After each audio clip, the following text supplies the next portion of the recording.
Well, Garrison, not a whole lot has happened since we last talked on Monday, except for the fact that Ohio State has lost some recruits out of the state of Ohio, and that sent social media into a little bit of a tizzy.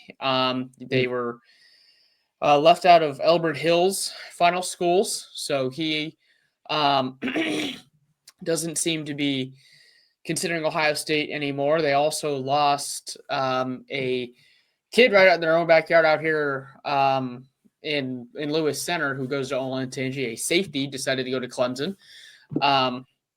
Some fans are worried that Ohio State is starting to not be able to land the best kids in the state of Ohio. So, I mean, do you think that this is a trend, or do you think the fact that, Hill and Caden Gebhardt decided not to come to Ohio State, do you think that's just more of an anomaly? For Gebhardt, I'm not surprised by that.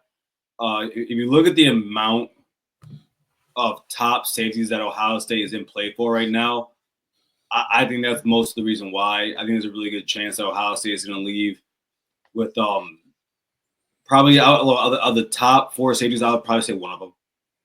I would think one of them.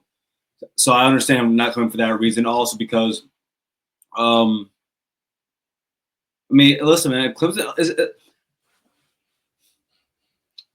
I try to tell fans this all the time. Ohio State. The state of Ohio is literal talent, right? Especially if you look around the Midwest area, like even the state of Michigan doesn't produce the same talent. Indiana doesn't produce the same talent. Wisconsin, Illinois does a little bit better, but still not the same talent that Ohio has. Pennsylvania, like it's half and half, East Coast, Midwest, but Pennsylvania as a whole, it doesn't either. Missouri, it does like all these Midwest states. Ohio is the one that does, and they do it on a very consistent basis. And so it's very understandable that guys like other teams from either the ACC, the Southeastern Conference especially, are going to reach into the state of Ohio the same way, everyone. Ohio State goes and grabs an Edric Houston out of Georgia. The same way Ohio State goes and gets a Garrett Wilson out of Texas. The same way Ohio State goes and hell, man, give me another one. Just give me any player on our roster or any player from the past. Yeah, we go out of California. We get C.J. Stroud, players like that. Julian Stan. No. Listen, I do ride with Urban when he says you got to get I think he's like the top 10 players in your state, in the state of Ohio. You got to get those top 10 players, which is very hard to do. Like let's point that out. It's very hard to do, but it doesn't surprise me, man. Especially with NIL these days, kids are more apt to go and check things out, out in other places. And I've been down to Clemson's campus, guys. Ain't half bad.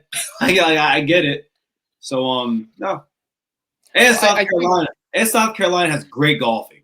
So I get that. If it translates golf, I get that. Absolutely. But to your point, NIL has leveled the playing field greatly when it comes to recruiting. Mm-hmm. And we are just I think we're just starting to get to the tip of that. Last year, everyone made a big deal about Ohio State's got the $20 million roster because of the NIL they spent. And that number is only going to get bigger as far as the true top contenders.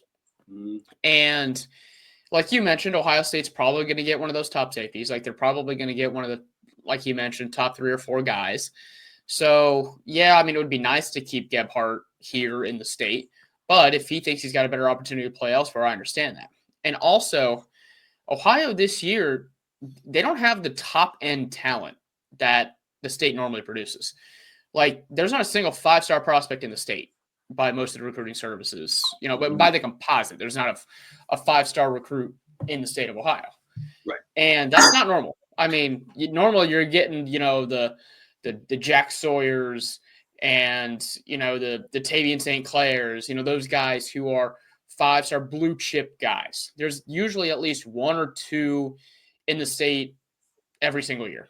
And I think this year is more of an anomaly on that front. And quite honestly, that's probably why Ohio State hasn't gone super hard after some of these top guys, in the state. They've got a lot of offensive linemen that they've offered, but they're not going, super, super hard at some of these guys because the top talent's just not there.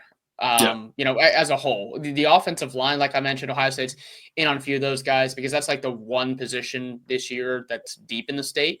But they're going elsewhere for, some of their other needs. I mean, quarterback, they're going outside the state. Safety, they're going outside the state.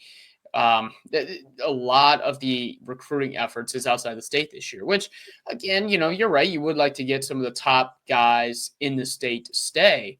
But if you're not going to have that top end talent, then it's not, really going to matter. So, I don't think this is anything to necessarily be worried about at this point. It's also very early in the recruiting cycle.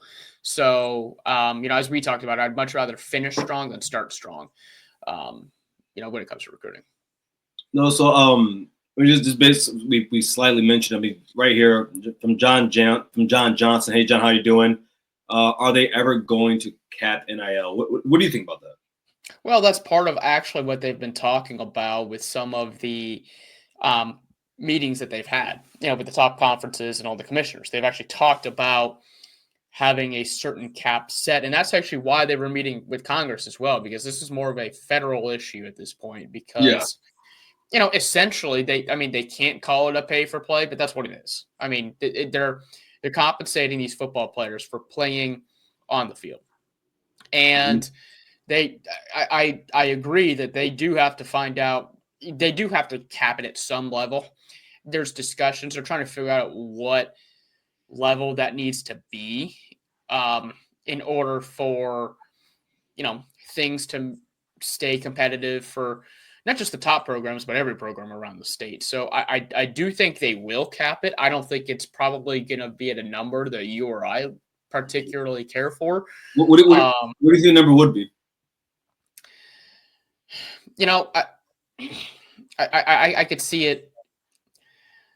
I mean, I could see it being around like, and they're not even talking about like specific numbers. I think they've been talking about like percentages of athletic department, like how much money they're making, which I think would make things even worse because then that really changes things between the haves and the have-nots. But if you're giving me like a firm number, I think probably 15 to 20 mil is probably a good number.